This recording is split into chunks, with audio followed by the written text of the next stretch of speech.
Here we go. This is the 206th episode. I can't believe I can actually keep up with these numbers of the Brian Hornback Experience. Not in the Old Forge Distillery Podcast Studio. I'm actually back in Harvest Park. You know, I had a lot of these Republican candidates that have had sponsor messages on my website, and so they get a podcast with that. So a lot of them didn't really know that, but here we are. So Commissioner, at-large Commissioner, seat 11, Kim Frazier's here. She's running for county mayor on the May 5th Republican ballot. Early voting starts April 15th, runs through the 30th. Now, I've said it on all the other ones, and I think we're right at the halfway mark. And so I'm going to continue to say it. If you don't vote April 15th through the 30th, and you do vote on May the 5th, be sure you vote before you do Cinco de Mayo. Oh, that's a nice tip. That's important, I think. That's a good tip. Because Chris Davis and the Election Commission put up these little boxes where you got to color it in. And if you're not careful, you'll get out of line and then you have to go get another ballot. And so you really need to do your ballot before Cinco de Mayo. Plus, you need to be responsible. Yes. So I approve that message. There you go. Hey, she approved one of my messages. Anyway, well, Commissioner Frazier, how are you? I'm doing good. Seems like I don't know if I was doing podcasts 4 years ago. I think I had you on probably by phone, maybe. By phone. Yeah. Yes. So you've done a podcast or two by phone. Yep. So Commissioner Frazier 4 years ago, about this time, was running for at-large commissioner. That's right. You were outspent, and everybody said she can't win. You know, everybody. I guess the lucky people, the powerful people, had somebody else in mind, but you pulled it off. We did. You've served 4 years in the at-large position. So and obviously we're going to talk about what you're running for now, but Yeah.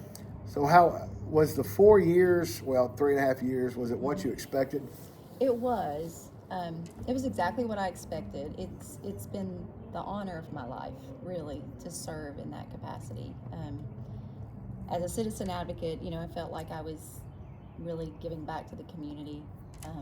And you started the citizen advocate Oh yeah. when your sons were in Hardin Valley Elementary School and they were That's right. overcrowded, right? That's right. Their classroom became overcrowded, and I just started asking questions about how are we addressing growth and the impact it has on just traditional infrastructure needs like our roads, our schools, emergency services, and just tried to learn all that I could about the local government process, about the planning process, statutes coming from the state to local level, and then how could I as a citizen advance my support or my advocacy for my community. And along the way just realized that there were communities all across Knox County that were feeling the strains of growth on their communities. And so spent just a lot of time really just advocating as a citizen, talking with elected officials, county departments, working with businesses, neighborhoods, just trying to help them really advocate on behalf of what they needed in their communities. And along the way, people kept asking me, well, why don't you run for office? And you've heard me say this before, I really didn't think I had a chance. I hadn't seen someone in Knox County government really be just a citizen advocate and really do that grassroots work, you know, just helping citizens understand the local government process and how you package your messaging and who you talk to and what government can do and what it can't do. I really hadn't seen, I'd seen a lot of servants, public servants, step up and want to serve in that way, but not someone that had truly been an advocate and worked on both sides of the issues. So that makes me really unique because I have been a part of local government as a citizen advocating on behalf of communities, and then as an elected official advocating on behalf of communities. And so, you know, like you said, we ran for commission, a countywide race. People kept saying, why do you want to run a race you can't win? And they really didn't understand that I had already been doing a lot of the work at the ground level, and I had established relationships with communities across Knox County. I had established relationships with people who worked in county government. And so I knew exactly what I was running for. I knew the job and I knew the issues. And I think that's what people really responded to when I ran for commission. They could relate to me. They were familiar with me because I had already been out helping them. And it was a lot of fun. I mean, really campaigning was really just reconnecting with people I already had established relationships with or had worked with through a government process, and just asking them, hey, you asked me to run, here I am, I would love to have your support. So, and that's probably the secret weapon that you had that a lot of people probably didn't see, in the fact that you did have a lot of folks throughout Knox County who had been involved in going to planning commission meetings and been going to community meetings, and you gave them a voice, and then they went out and executed. So I mean, I think that was the secret I think that was the secret weapon that you had. So you could have any major controversies that you had to deal with in the last 3.5 years. I mean, I know y'all had the advanced Knox, you had the UDO, Sure. which that whole issue. I mean, the whole advanced Knox was one thing, and now we're going through the UDO. I went to the North Shore Elementaries, and you get so few people showing up. Right. And then everybody wants to complain about it when it's done, right? And it's like, I mean, even I, being somebody that's been involved for, a long time, when I went, it's like, I just really want to grab the information and kind of see what it is. And, then Mike Reynolds with planning and I wound up sitting down and looking at my property, which is just a piece of a subdivision. And then we looked at some other property that is family property. And I mean, I know that everything is laid out on those two pieces of property. I kind of expect, right? Sure. And so, I mean, it's interesting that people that didn't really work in advanced Knox, that's not working through the UDO, but then they want to be critical. I mean, it's just the nature of what we do, right? It is, and it's the same thing with voting. Right. Don't complain if you're not going to come out and vote. Right. And I think a lot of people don't understand that advanced Knox is the name of the initiative. Right. And there are different phases of that initiative. And the first one was to update a 25-year-old growth policy plan, which people don't realize that in 1998, the state mandated that all counties create a growth policy plan. Right. Knox County responded, and in 2001, they implemented a plan, and the state also recommended regular review and revisions to the plan as conditions change. Knox County implemented it in 2001, and then we never looked at it again. And so when we started looking at the changes that had occurred over, at the time, 22 years, a lot of the areas and the parcels, individual parcels, because we looked at every single one of them, individual parcels had been rezoned. So for 22 years, if you think of 22 years of monthly rezonings of properties in Knox County, that's a lot. That equates to a lot of parcels changing their use, right? Right. And so when we started looking at updating the map, one of the first things we did was, all right, which parcels are no longer rural or ag, but are still in the rural area? And we were shocked to find thousands of parcels that were once zoned ag in a rural designation. And the growth map, it divides properties into planned growth areas, rural areas, and then urban growth boundaries. Right. So we found thousands of parcels still in a rural area that were now low density residential, planned residential. Some were mixed use, some were commercial, some were general residential. They now had these properties now had physical structures on them, houses, mostly density of 3 units per acre, but were no longer zoned ag. And so it made sense to move those into those planned growth areas. And so that's where we came up with the map. So that was the first step. The second step was then looking at growth from a long-range vision and coming up with a policy framework. And what Knox County has done in the past is look at land use and development in silos. We would look at a transportation plan, then we would look at, kind of growth, but not really, recreational offerings. Everything was not looked through a big lens. Right. And so that's where we kind of decided, let's do this a little differently. So the first time in county history, we looked at land use and growth through a more holistic view, and we came up with a comprehensive land use and transportation plan. And of course, it is just a guide. Right. It doesn't impact zoning. It's only a guide. Neither did the update of the map. No zonings were changed. That was just land use designation. So what the comprehensive plan did was tie in transportation improvements that the county was planning into areas where either corridors have been improved or there were planned improvements, and then give them what's called a place type. So we were moving away from the sector plan designations to place types. So the place types really just give you a vision of use. How do you see this piece of property being used 5, 10, 15, 20 years from now? And then that's where the place types came from. So we created that plan, and then at the end of the plan, you have really kind of a to-do list in the back. And these are things that are policy driven and process driven that we're now working on. One of those policies was to create a modernized zoning ordinance. So we looked at a unified development ordinance, and what that does is it combines over 800 pages of regulation with your subdivision regs, your design and building standards, stormwater management, fire codes, street standards. Instead of them all being separate, it rolls it into one document and it streamlines it. And so it's going to be a whole lot easier to use for both the applicants, for elected officials who are making decisions, planners.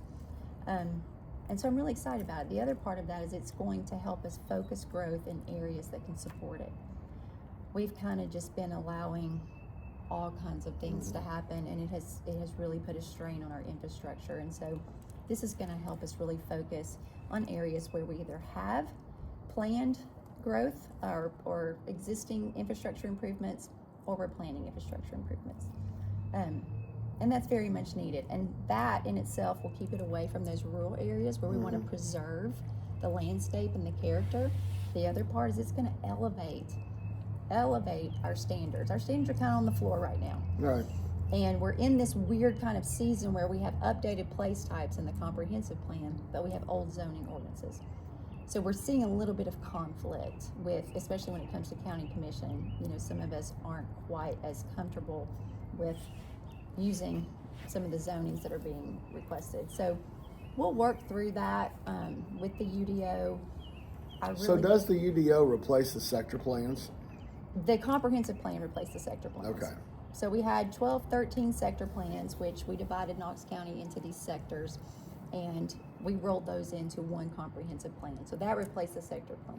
Because one of the big arguments back when the sector plans were being used was that we have a sector plan, but planning and commission didn't always adhere to the sector plans, right? Right. That's so, true. So all that's lumped into the comprehensive plan now. It is. And now the UDO is kind of what helps implement what the concept plan was. It is, and it gets into the weeds. So it's Right. getting into setbacks and building heights and landscape, all of those kind of nuts and bolts of things where we can really elevate and expect more from our development Right. community.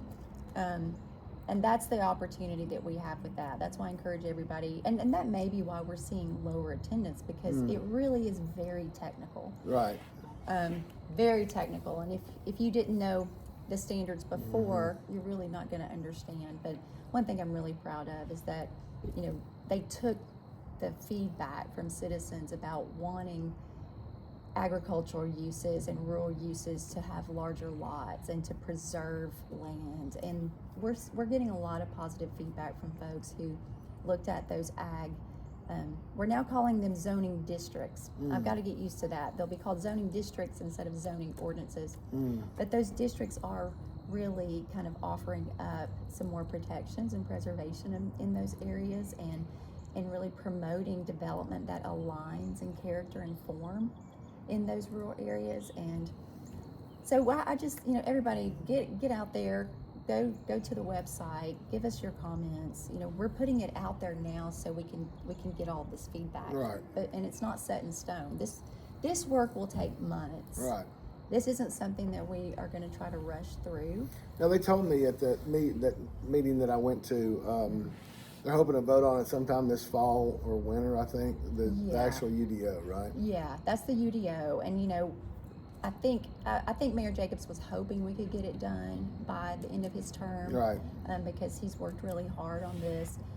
I think that we see that it's so technical, and we want to get it right. Well, it kind of to do it at the end of his term, one kind of makes the people that win the primaries and then even the August 6th general, at least by extending it into fall and winter, it gives them some opportunity to Yes, understand the process too, because these are people who are going to serve for the next 4 years. that's right. And I mean, your seat is up, and then the other at-large seat is up. Yeah. So, you're going to have two new at-larges, along with, you're going to have a new one out in the 7th as well, because That's that right. commissioner's running for another seat. So, well, and one thing you and I have talked about in the last 3 years, or 3.5 years since you've been on there, is one of my frustrations is if I go out and I find, Farmer Joe, and I say, hey, I want to do an option on your property, and so I go into a contract to do an option to purchase, and then I come to planning, I come to commission, and I get it zoned 5 units an acre, 12 units an acre, whatever. But then I don't exercise that option.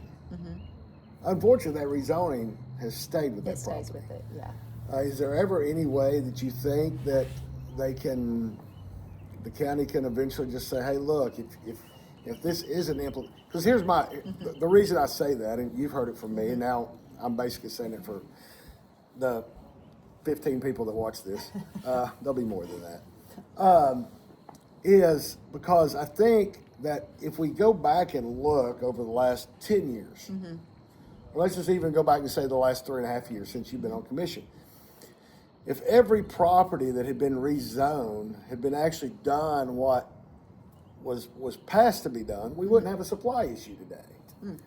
That's my argument. Now, I can be proven wrong, and that's fine. I don't mind. It's happened once or twice in my life.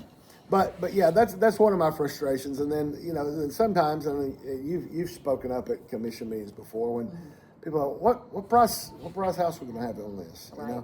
It's like We can't ask those You questions. can't ask that question. No. But anyway, you think Yeah. there's ever going to be will the comprehensive plan or the UDO, is there ever a way to implement where, I know Loudoun County, and that's somewhat regressive, and those of you that are particularly in that business of land use, y'all can just listen to something else right now. But in Loudoun, they've actually started doing that now, where they say, if this doesn't become, if they don't do this, then it Right. reverts back.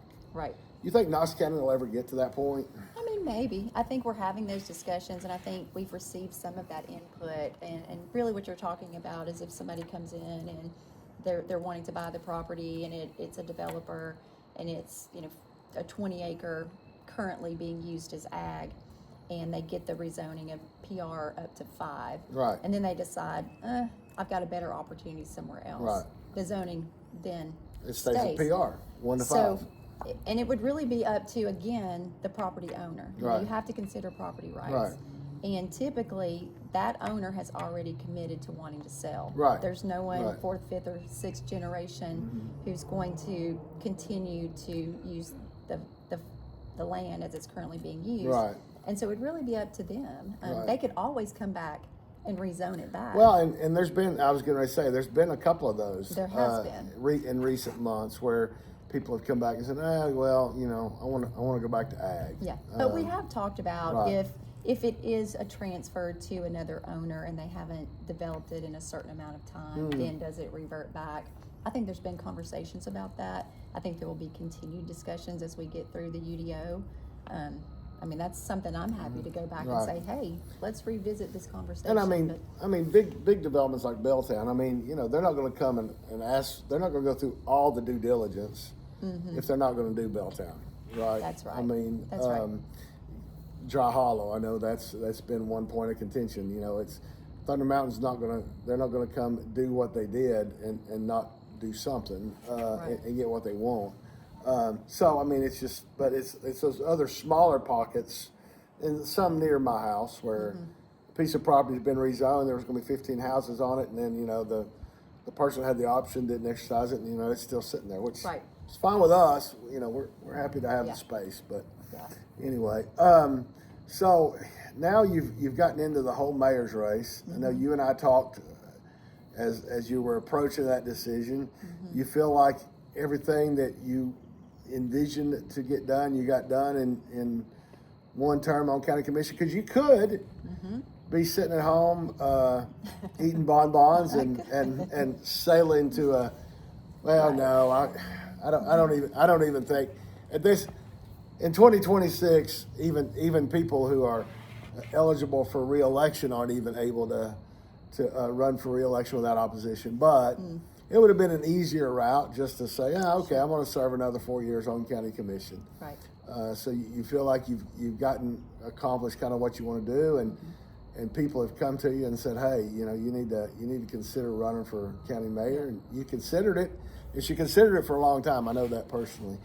And you came to the decision, okay, I've done this. I'm happy with the 4 years I'm going to have as county commissioner, and I'll try this, and if it works, great. We'll try to start the next process, and if something else happens, then it is what it is. That's right. And it really is what you said. I mean, I looked at my time on commission and have I done all the things that the people who elected me expected me to do? And the answer was yes. And I felt really good about the work that I had done and the things that I had gotten done and accomplished. And it was really just sitting down and looking at, well, what does the next 4 years look like? And really talking to my constituents across the county. What are some things in the next 4 years you might? And a lot of the things we talked about were very visionary. It had a lot to do with how we guide growth in the county for the next 4, 8, 10, 15, 20 years. What does that look like? And a lot of it was very operational, looking at the county processes and partnerships and policies, and are there opportunities there to improve, and can we improve efficiency, and what does that look like? And really, when you sat down, every time I'd have this conversation with constituents, they would say, well, that's kind of the job of the mayor. Right. I thought, well, yeah, you're kind of right. And so I really did wait. I was prayerfully waiting for really God to just direct me in the right decision, direction. Where does He see me? And I changed my prayer from what is the purpose of my life to what is His purpose for my life. And it was taking this step, and it was the thousands of people across the county who supported me the first time, reaching out and expressing their confidence in me and saying, we need you to step forward. We need you to help us guide growth in a way that is responsible and intentional, and also preserves the character of our communities, because we don't want to lose that. Right.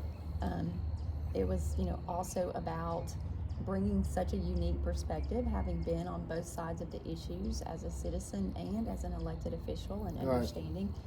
And then also it was about county processes and the people who work in the county. I've just developed some tremendous relationships with folks who make things happen. I mean, they're the ones that keep your public services, your government running and running efficiently and delivering the services to you and your family and your community on a day-to-day basis.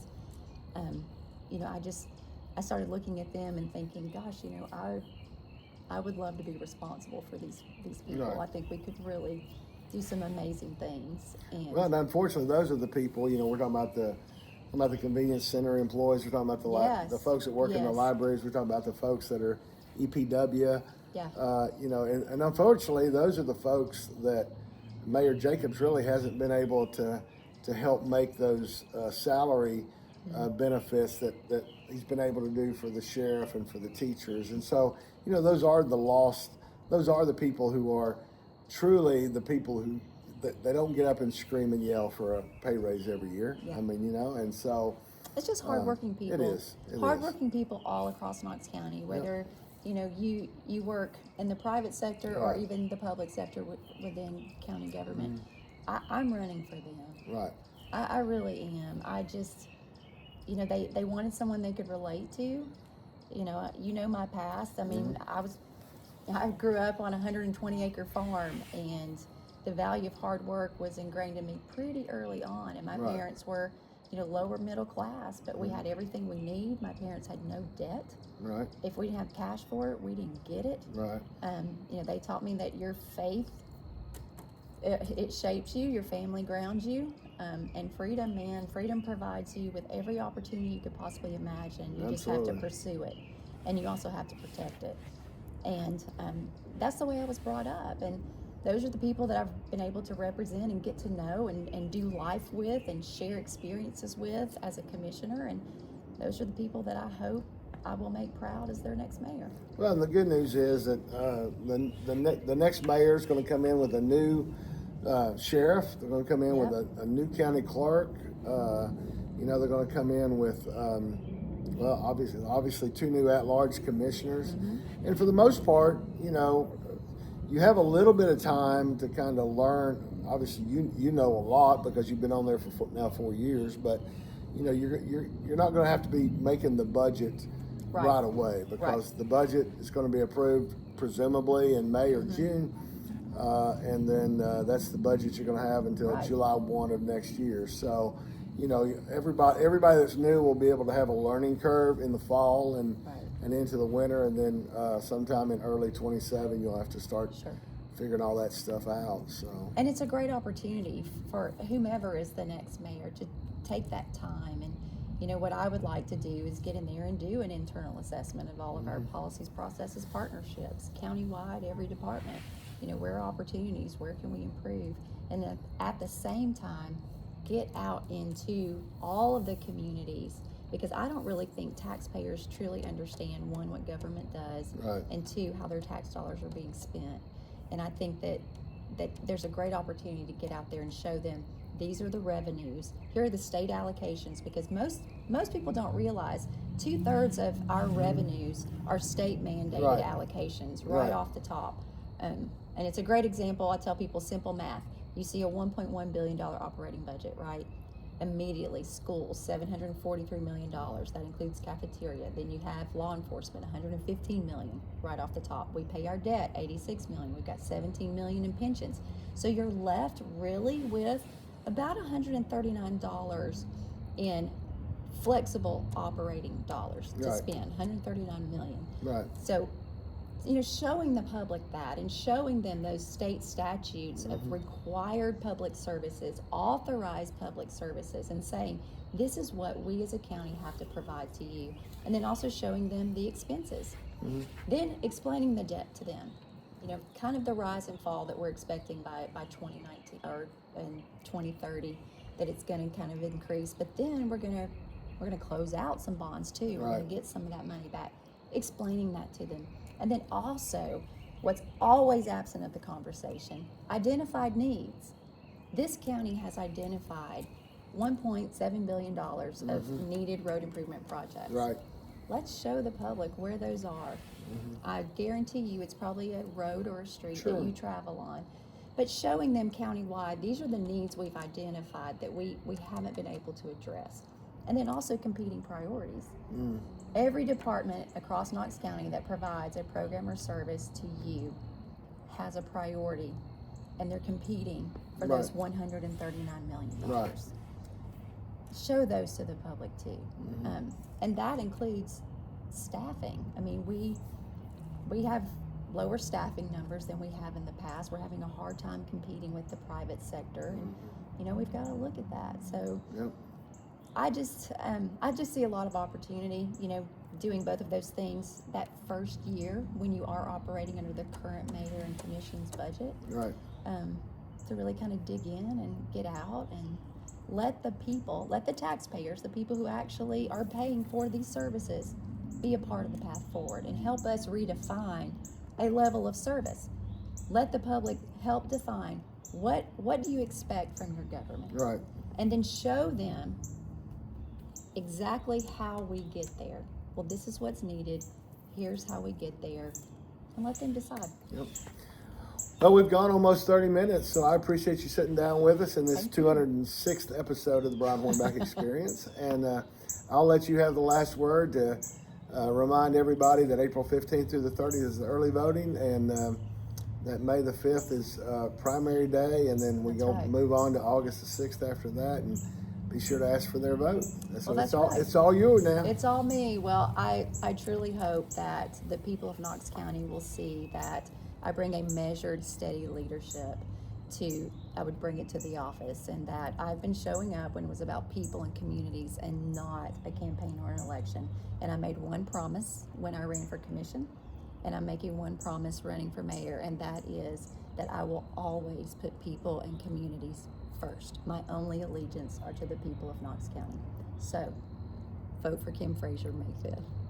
All right, there you go. We'll see y'all on the next one.